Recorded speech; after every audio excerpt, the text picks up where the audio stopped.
No doubt, like me, you've stood in front of a war memorial on the 11th of November at 11 a.m.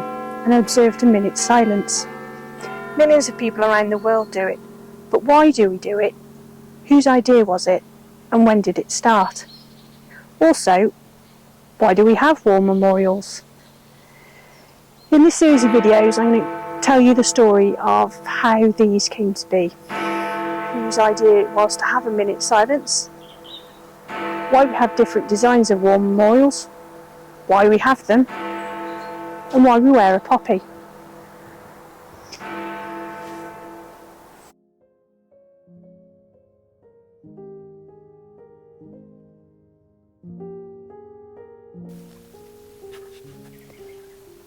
The first Remembrance Day was conducted in 1919 throughout the Commonwealth and Britain.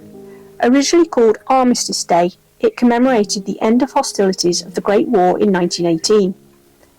It came to symbolise the end of the war and provide an opportunity to remember those who had died. In a letter published in the London Evening News on the 8th of May 1919, Australian journalist Edward George Honey proposed a respectful silence to remember those who had given their lives in the Great War. This suggestion was brought to the attention of King George V, and on the 7th of November 1919, 4 days before the first anniversary of Armistice Day, as it was originally named, King George V announced that a 2-minute silence would be observed, and thus began Remembrance Day as we know it today. All locomotion should cease, so that in perfect stillness the thoughts of everyone may be concentrated on reverent remembrance of the glorious dead.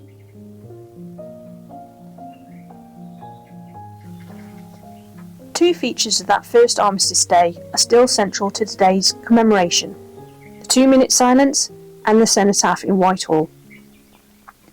Prime Minister David Lloyd George asked architect Edwin Lutyens to design a structure for a Peace Day parade in London. His initial design was sketched on the back of a napkin, and from that a temporary version of the cenotaph was erected. On the first ever Remembrance Day, nearly 15,000 troops took part. However, many veterans refused to participate in what they saw as a militaristic celebration. Cenotaph means empty tomb, and the first wood and plaster structure by Edwin Lutyens was replaced by a permanent structure built from Portland stone between 1919 and 1920 by Holland, Hannon and Cubits. So what was Remembrance Day like in the early years? There were certainly church services, much the same as today, and the Forces chaplain spoke at the cenotaph. It was also a day not just for remembrance, but for looking forward, and throughout the country meetings were held, attended by thousands in support of the League of Nations. Local war memorials were erected throughout the 1920s. At annual ceremonies the names of the dead were read out loud, and so the awful silence was accompanied by a vocal acknowledgement. After the end of the Second World War in 1945, Armistice Day became Remembrance Day, to include all those who had fallen in the 2 world wars and other conflicts. Now, this anniversary on the 11th of November is used to remember all the peoples who fought and died in wars since World War I, including soldiers from World War II, and other conflicts including the Falklands War, the Gulf War, and conflicts in Afghanistan and Iraq.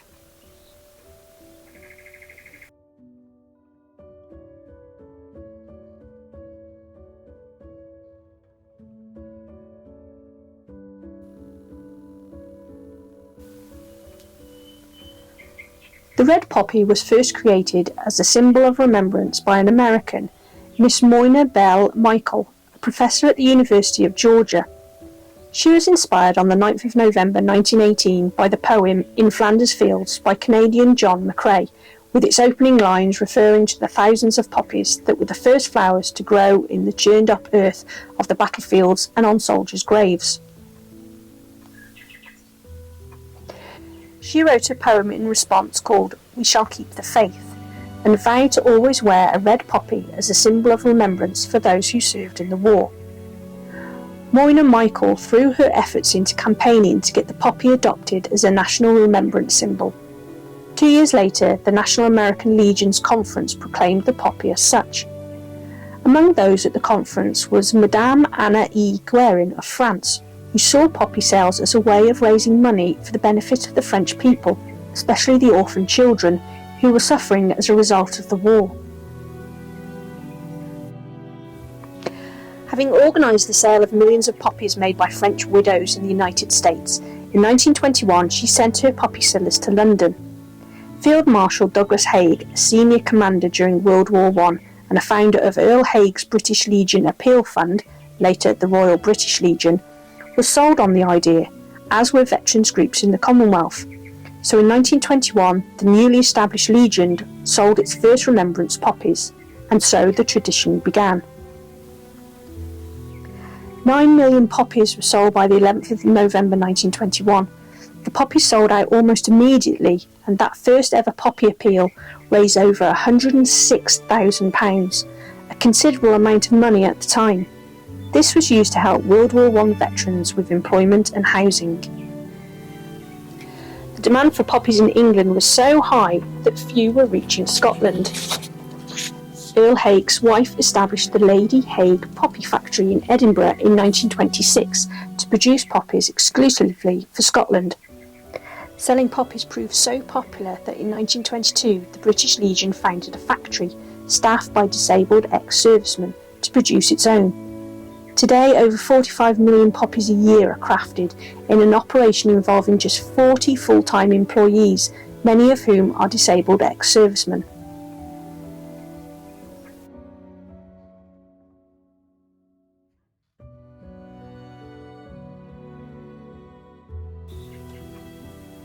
Lieutenant Colonel John McCrae, a Canadian who served as a brigade surgeon for an Allied artillery unit, spotted a cluster of poppies that spring shortly after the Second Battle of Ypres.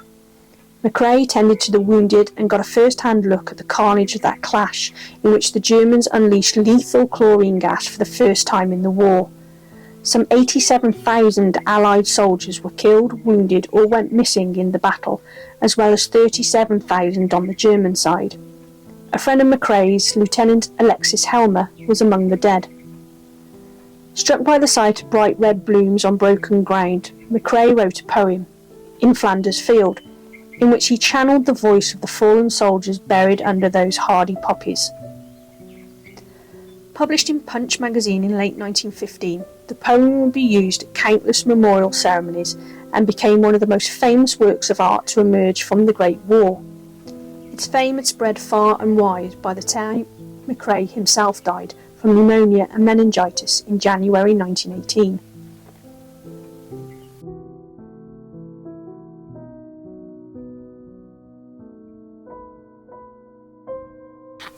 The tomb of the unknown warrior holds an unidentified British soldier killed on a European battlefield during the First World War.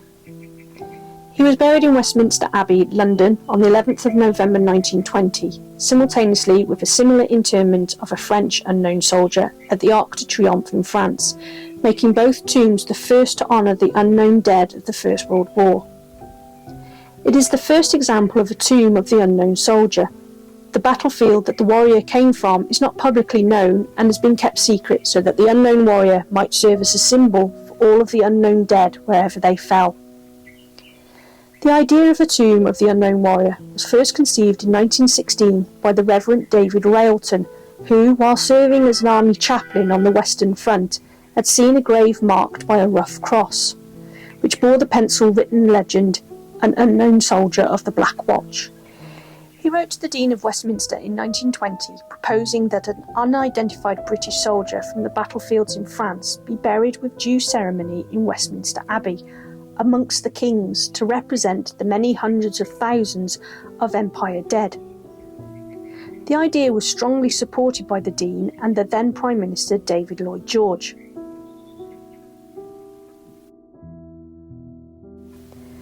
There was initial opposition from King George V, who feared that such a ceremony would reopen the wounds of a recently concluded war and others, but a surge of emotional support from the great number of bereaved families ensured its adoption.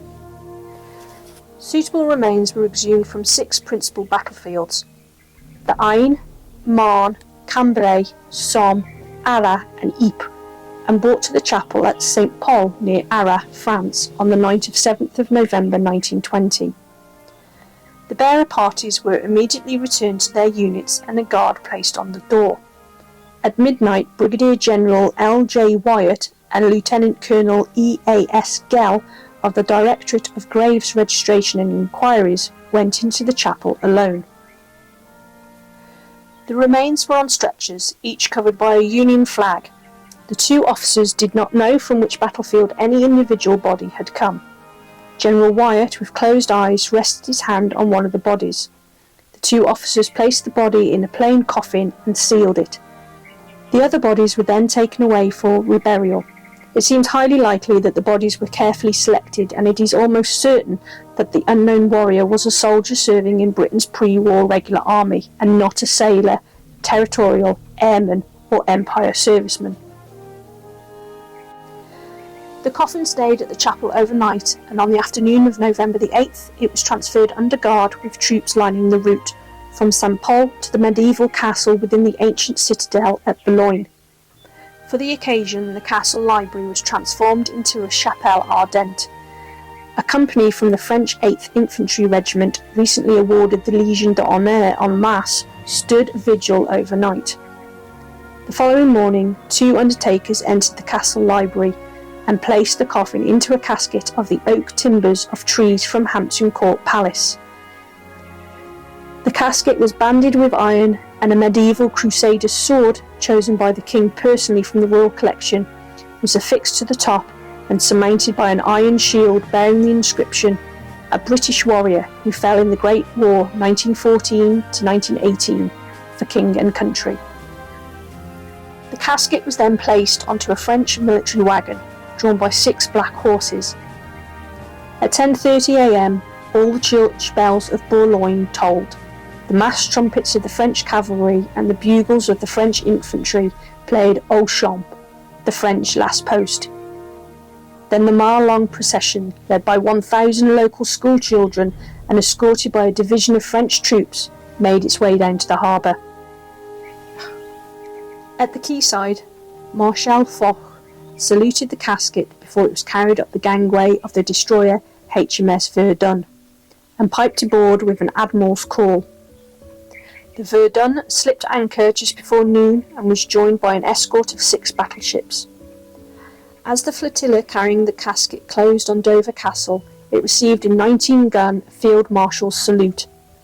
It was landed at Dover Marine Railway Station at the Western Docks on 10th of November and was taken ashore to a train by a bearer party of 6 warrant officers from the Royal Navy, the Royal Marines, the Army and the Royal Air Force, and escorted by 2 generals, 2 admirals and 2 air marshals. The coffin then was carried to London in South Eastern and Chatham Railway General Utility Van No. 132, which had previously carried the bodies of Edith Cavell and Charles Fryatt. The van has been preserved by the Kent and East Sussex Railway. The train went to Victoria Station, where it arrived at platform 8 at 8:32 p.m. that evening and remained overnight under escort of the 1st Battalion Grenadier Guards. A plaque at Victoria Station marks the site. Every year on the 10th of November, a small remembrance service takes place between platforms 8 and 9. The following morning, 11th of November 1920, the casket, covered with the Union flag, on which was placed a steel helmet and sidearms, was placed onto a gun carriage of the Royal Horse Artillery, drawn by 6 horses and led by a firing party, and the regimental bands of the Brigade of Guards set off through immense and silent crowds. As the cortege set off, a further Field Marshal's salute was fired in Hyde Park. The route followed was Hyde Park Corner, the Mall, and to Whitehall, where the cenotaph, a symbolic empty tomb, was unveiled by King Emperor George V. At the cenotaph, the carriage halted and King George placed a wreath of roses and bay leaves on the coffin. After a 2-minute silence, the gun carriage continued to Westminster Abbey, followed by the King, the royal family and ministers of state. Outside the Abbey and flanked by a guard of honour of 100 recipients of the Victoria Cross, the coffin was borne by NCOs from the Brigade of Guards into the West Nave. The funeral service consisted of music from only English composers. At the conclusion of the last hymn, the helmet and sidearms were removed and the coffin laid in the tomb. The king scattered earth from a silver shell case and the Victoria Cross holders filed past either side of the grave. The service was the mourning of the nation.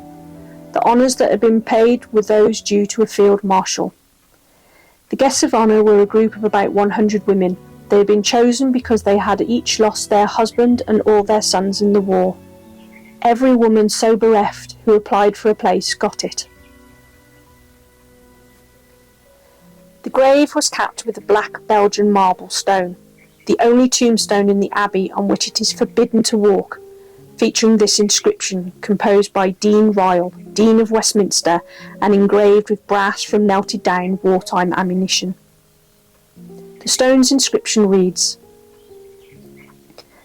"Beneath this stone rests the body of a British warrior, unknown by name or rank, brought from France to lie among the most illustrious of the land, and buried here on Armistice Day, 11th of November 1920, in the presence of His Majesty King George V, his ministers of state, the chiefs of his forces, and a vast concourse of the nation.